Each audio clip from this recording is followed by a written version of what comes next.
Em nome do Pai, do Filho e do Espírito Santo. Amém. O capítulo 8 do Evangelho de Mateus, no capítulo 8, Jesus acalma a tempestade. Na leitura de hoje, todo o acontecimento se dá enquanto em meio a uma forte e violenta tempestade. É como se Jesus estivesse ensinando os seus discípulos que haveriam momentos em que as futuras comunidades passariam por difíceis turbulências, perdas, perseguições. Em nossa vida, parece haver momentos em que tudo dá errado e acabamos sendo tomados pela ansiedade e pelo medo. Normalmente temos medo daquilo que não conhecemos e neste momento muitas pessoas estão com medo do futuro, com medo do que pode vir, de tantas incertezas que se apresentam neste cenário global, nesse cenário que estamos vivendo agora. Famílias hoje estão separadas pelo distanciamento físico devido ao vírus do Covid-19. Filhos e filhas estão longe de seus pais. Muitas famílias passaram esse Dia dos Pais separadas. Somos impedidos de abraçar, beijar as pessoas que amamos, de sentir o calor e o conforto do abraço. Porém, não devemos nos esquecer que Deus está presente e podemos nos sentir seguros com sua mão. Percebendo que Pedro tinha medo, Jesus disse: coragem, não tenha medo.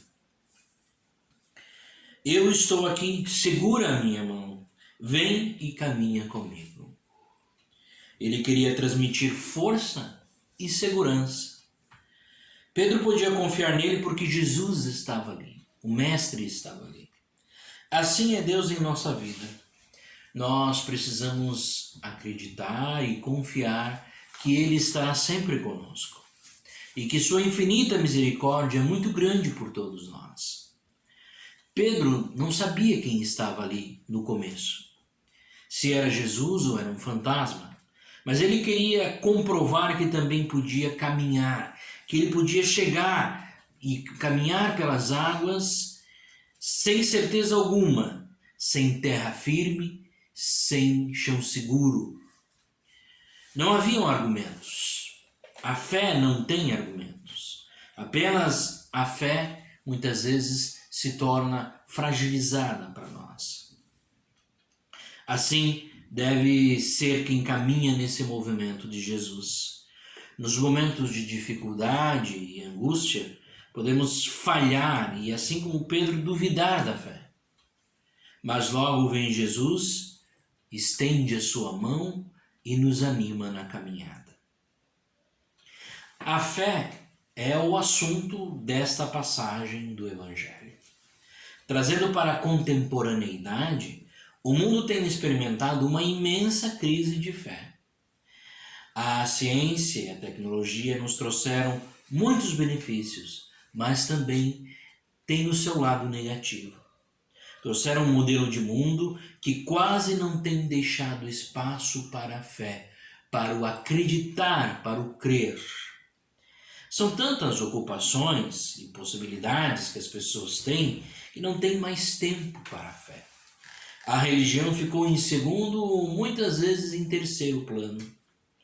São tantos ídolos para se render cultos nos dias atuais que não tem sobrado tempo para sentir o sagrado, o espiritual dentro de nós. Tantas coisas para se preocupar que já não é mais tão fácil responder a pergunta que Jesus fez a Pedro antes de o salvar. Por que duvidaste? Precisamos dar lugar para o mistério na nossa vida, para o santo, para as coisas de Deus. O mistério aponta o sagrado, que revela Deus como age de forma simples em nossas vidas. O mistério não é e não precisa ser compreendido, ele precisa apenas ser sentido e vivido. O amor paterno-maternal de Deus preenche nossa vida e nos ocupa da graça, que é dispensada através da oração, da meditação, da contemplação da vida, como um mistério da salvação e redenção humana. A base da fé é crer e viver confiantes em Deus, apoiar a nossa vida no Evangelho encarnado que liberta, olhar e cuidar uns dos outros, principalmente os mais necessitados, entregando-nos a Deus com absoluta confiança e comprometimento com a sua mensagem, que é o Evangelho do amor. Paulo, em 2 Timóteo, expressa bem essa confiança que ele tem em Deus. Eu sei em quem pus a minha confiança. Lamentavelmente, neste final de semana, como eu já falei no início, nós ultrapassamos a marca de mais de 100 mil vítimas do coronavírus no Brasil. Fruto da falta de cuidado, de políticas públicas, de prevenção à saúde e de um governo despreparado. E quem vai sofrer com tudo isso são as famílias mais pobres, com certeza. O relatório da Comissão Econômica para a América Latina prevê que o número de pessoas em situação de pobreza extrema aumentará 45,4 milhões em 2020. Com um total de pessoas em situação de pobreza ficaria em 185,5 milhões em 2019 para 230,9 milhões em 2020. São números muito altos e números apenas para a América Latina. Esses números representam 37% da população da América Latina que passa e que vai passar fome.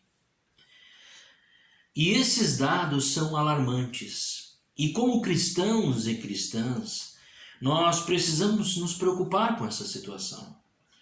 Percebemos que o reino de Deus, que tanto ouvimos nos evangelhos, ainda é uma realidade muito longe de acontecer. Porque o reino de Deus não acontece enquanto houver fome, enquanto houver injustiça, enquanto pessoas estiverem passando necessidades. Como comunidades de fé, sociedades, sobretudo como pessoas humanas, não podemos nos permitir ver tantas pessoas sofrendo desigualdade, nos calar ou ficarmos quietos. Tanta riqueza, tanta abundância deixada pelo Criador para todos e todas nas mãos de poucos, enquanto a realidade de muitos filhos e filhas de Deus é de pobreza e fome. E isso é um grave pecado social. Não é isso que Deus quer. A inclusão de todos no projeto da salvação humana é fundamental.